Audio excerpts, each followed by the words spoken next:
अस्सलाम वालेकुम। जी मैं हूं डॉक्टर आसिफ और आज बच्चों की सेहत के हवाले से मैं आज आपके साथ जिस टॉपिक पे बात करूंगा वो है टीथ ग्राइंडिंग। यानी बच्चों का रात को नींद के दौरान दांत पीसना, जिसको हम अपनी मेडिकल टर्मिनोलॉजी में ब्रुक्सिज्म कहते हैं। बच्चों में ये इशू कॉमन है और किसी भी एज में ये इशू प्रेजेंट कर सकता है। कुछ अरसे के लिए, मिसाल के तौर पर 5 साल की उम्र में, 8 साल की उम्र में, 10-11 साल की उम्र में 5 से 30% बच्चों में ये अमूमन इशू जो एज के किसी हिस्से में आता है। इसकी कॉजेज़ या इसमें कौन से ऐसे फैक्टर्स हैं जो ये टीथ ग्राइंडिंग या ब्रुक्सिज्म कर सकते हैं। उसमें एक जेनेटिक्स है, यानी विरासत, यानी हो सकता है कि जो पेरेंट्स हैं वो भी अपने चाइल्डहुड में टीथ ग्राइंडिंग उनको भी ओकेजनली हुआ होगा या होता होगा उस वक्त। इसी तरह कुछ लोगों का ये कॉन्सेप्ट है कि वर्म इन्फेस्टेशन, यानी अगर बच्चे के पेट में कीड़े हों तो उनसे भी टीथ ग्राइंडिंग बच्चा करता है। एनी हाउ इसकी कोई ख़ास एसोसिएशन या रिलेशन एज सच ऑथेंटिक है नहीं। फिर मेडिसन, यानी अगर बच्चा किसी ब्रेन इलनेस की वजह से किसी मेडिसिन पे है और उस ब्रेन इलनेस की जो मेडिसिन है उनमें से किसी एक मेडिसिन का साइड इफ़ेक्ट टीथ ग्राइंडिंग कर सकता है। फिर अमूमन ऐसे हो जाता है कि जो बच्चे लेट ईटर्स हों, देर से रात को खाना खाएं और खाना हज़म किए बगैर सो जाएं, तो उनमें जब एसिडिटी होती है, बदहज़मी होती है, तो उससे क्या होता है कि मुंह के अंदर सैलिवेशंस होती है, सिक्रीशंस होती हैं।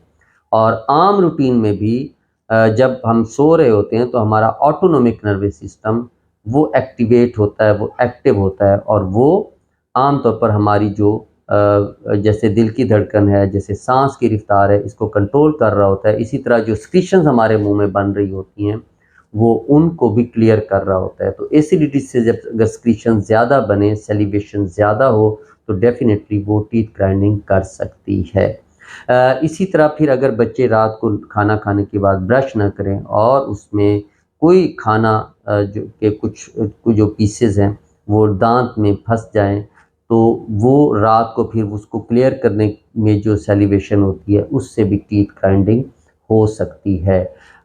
फिर इसमें दो फैक्टर्स बहुत इम्पॉर्टेंट हैं। एक है स्ट्रेस से रिलेटेड, यानी बच्चों में एंग्जाइटी या स्ट्रेस, स्कूल का, स्टडी का स्ट्रेस, और इसी तरह अगर बच्चे मोबाइल का इस्तेमाल, और मोबाइल में सेल फ़ोन में बच्चों का ज़्यादा वीडियो गेम्स, मार धाड़ वाली वीडियो गेम्स या हॉरर मूवीज़ देखना, इनसे होता क्या है कि जब बच्चा रात को जब नींद कर रहा होता है और दिन में अगर उसका दिन का ज़्यादा हिस्सा स्ट्रेस में गुजरा, एंग्जाइटी में गुजरा, कोई स्कूल स्ट्रेस, पढ़ाई का, या फिर उसके जहन में अभी तक वो हॉरर मूवीज़ की जो चीज़ें हैं या जो मार धाड़ की वीडियोज़ हैं उसके कुछ सीन, तो वो बच्चा एजिटेटेड होता है और फिर रात को उसका ब्रेन हाइपर एक्टिव होता है। तो उस हाइपर एक्टिविटी की वजह से ड्यूरिंग स्लीप उसमें टीथ ग्राइंडिंग या ब्रुक्सिज्म हो सकता है।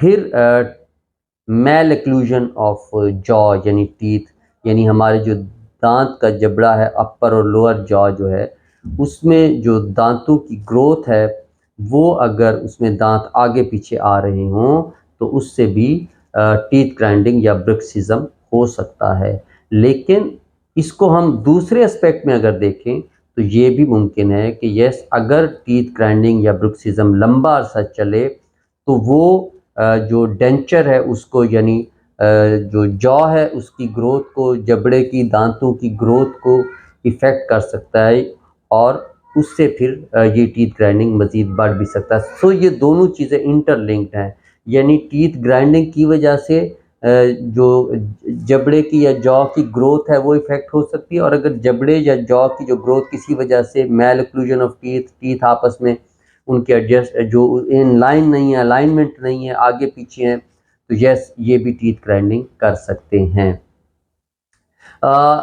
इसकी कॉम्प्लिकेशंस क्या हो सकती हैं? इसकी कॉम्प्लिकेशन या पेचीदगियाँ ये हो सकती हैं कि बच्चे में सर का दर्द होना, उसके साथ उसमें दांतों में दर्द होना, और वो दर्द फिर आगे रेफर हो के दर्द आगे जो पेन है वो कानों में जा सकता है, यानी ईयर एक होना।